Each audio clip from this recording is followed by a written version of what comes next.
Story time. So I just got off the phone with one of our families, or a prospective family that we spoke to. I spoke to them like almost a year ago, and their kid has never done formal program like a club program or a formal program that was there, right? But the kid had super high aspirations, had some natural talent, and they were looking for real development. And so laid out our program, sounded good to them. Ended up not working out. Whatever. They ended up not even coming for their initial assessment, but that's fine. About a year later, they did the whole club scene. And I'm talking like your professional development clubs where they're meant to focus on the player's development, right? And they did that. And what they got was sideline screaming matches. What they got was um, a lot of money hungry club soccer scene. Um, and they got the marketing of what was sold to them as the dream, as yeah, you can play here, and we got to do these tournaments and do this and these uniforms and this travel, and for what? For what?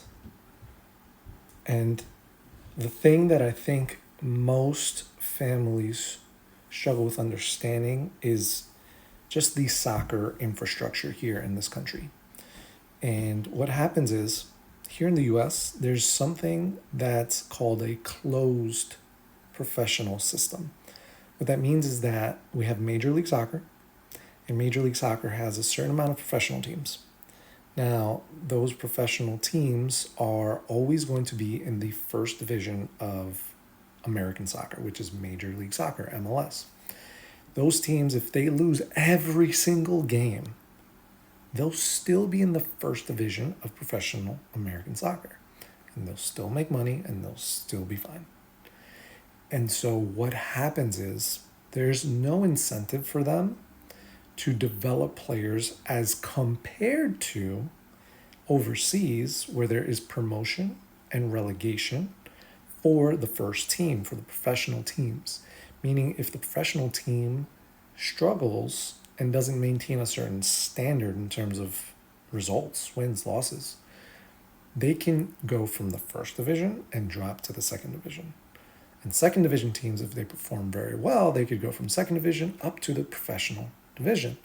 And being in the top league comes with more revenue, more income for the club. And not a little, a lot. So it's a huge incentive to get into and stay into the top division. And obviously, if you win that division, you're the champion of that whole league, that whole country, right? And so we don't have that system here. And so overseas, what happens is the youth academies of those professional teams are all trying to develop these players because they're trying to develop these players to become either first team players so they can help the club generate money by winning, right? Wins equal dollars overseas, or by selling that player to another club who needs a player of that quality or caliber or whatever, for whatever reason, or that position, whatever. Another professional club may buy that player for a fee so the club can generate revenue. Now, a club isn't going to pay for a player if they're not of the quality and standard. And the club isn't going to have that player jump to the first team if they aren't of that quality and standard. And being of that quality and standard leads to wins and losses. And wins and losses are important because if I keep losing, I lose money because I'm going to drop down in divisions. If I keep winning, I gain more money. And so there's an incentive naturally built into the system to develop players. It's a financial incentive. Let's not get it twisted, right? It's still run by money. They don't just do it out of the kindness of their hearts overseas, right? That it's a business model, but it's naturally the natural, and it's funny because I use this word in our coaching with our coaches. I always ask our coaches, what is the incentive? And what I mean by that in coaching is, I mean, what's the incentive for the player to actually make that movement, to try their hardest there, to do this thing? What is the incentive in the way we design the session, the game, the practice, the activity, right? Anyway, totally unrelated, but there's an incentive built into the system overseas. Here in the US, there's no incentive. It doesn't matter because I could lose all my games. It doesn't matter. I'm still in the professional league. I'm still in the first division. And so there's no real incentive. And so what that leads to is even academies and youth programs here, there is no incentive. And so what the incentive becomes is how you get money is by parents paying you. And why do parents pay is because they think you're doing a good job with their kid. And why do parents think you're doing a good job is because they see you winning. And it's easy to market trophies. It's easy to point to the trophies and say, hey, look at these trophies. Look at what's going on. Look at how good we are. Look at all our kids we're sending to college. When in reality, all they're doing is recruiting. They're just recruiting the best players to come to their club because say, hey, look, we win. We get you to college. But they're already good. They just develop by happenstance. And so they're not incentivized to develop every player as best as possible. They're incentivized to go recruit and get the best players that naturally developed anyway. And because if I could get those players, it feeds the cycle of winning. Oh, I get the best players, I keep winning. I keep winning, I get more families to join. I get more families, I get more money. And the incentive goes on and on and on. Whereas overseas, I need to develop these players because the quality of the players leads to the winning. And the winning is what gets me the money. Not from parents, but just the professional system. So it's a different setup. And so the parent has they didn't understand this. And now they've gone through about a year of this, and now they understand. And they came back, and they're like, we need to do your program because we don't participate in club soccer. We are not here to be another cog in the crappy system that is U.S. soccer. Okay. What we're here to do is develop players to their next level. Now, I'll be 1,000% frank. I'm not a millionaire or billionaire. I don't have the money to fund players and fund their development. I'm not a first professional team overseas that has billions of revenue from ticket sales, merchandise. I don't have that funding because the first teams fund and invest into the youth academy so that they can continue to grow, so that they can get their money back. It's an investment overseas. Here, there's no one supporting me. So who has to support? The parents. They have to support their own kids here. But that's the long-term vision.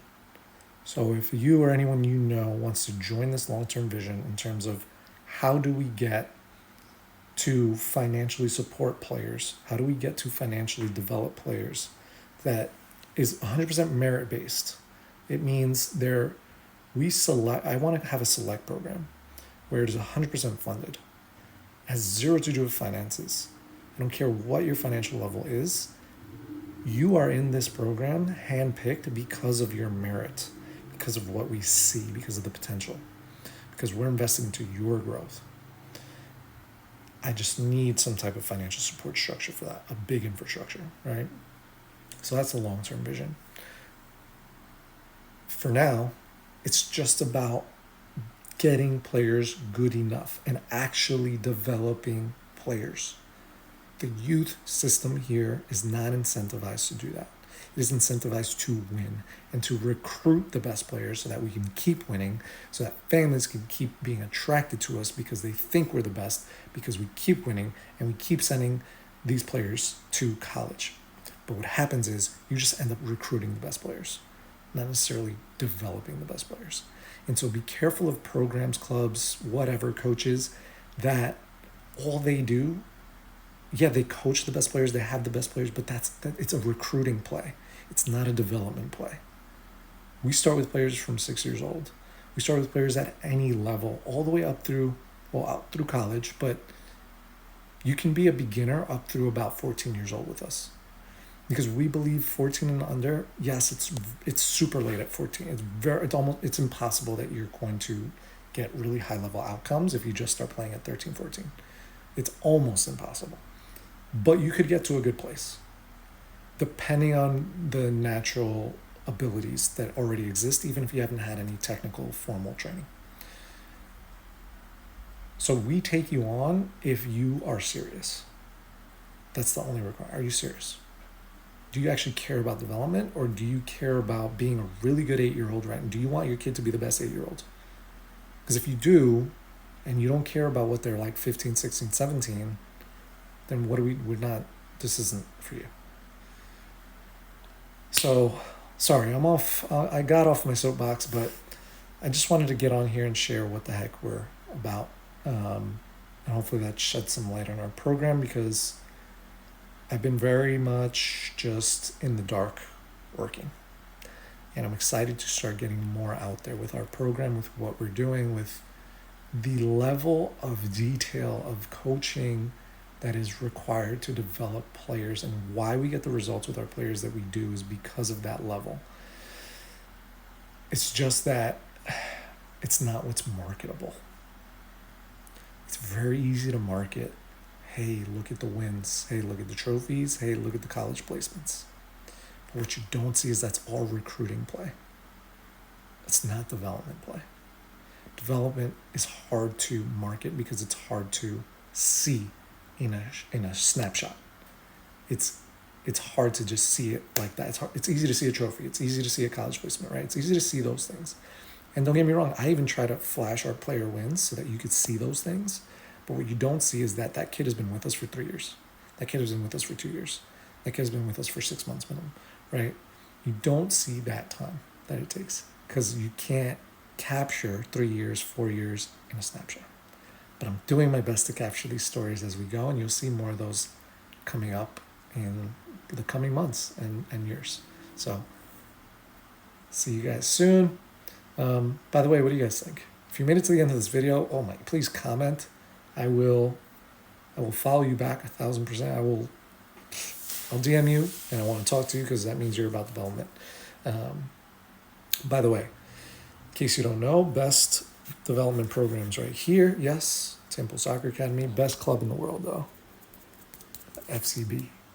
All right, I'll leave y'all. See you guys soon.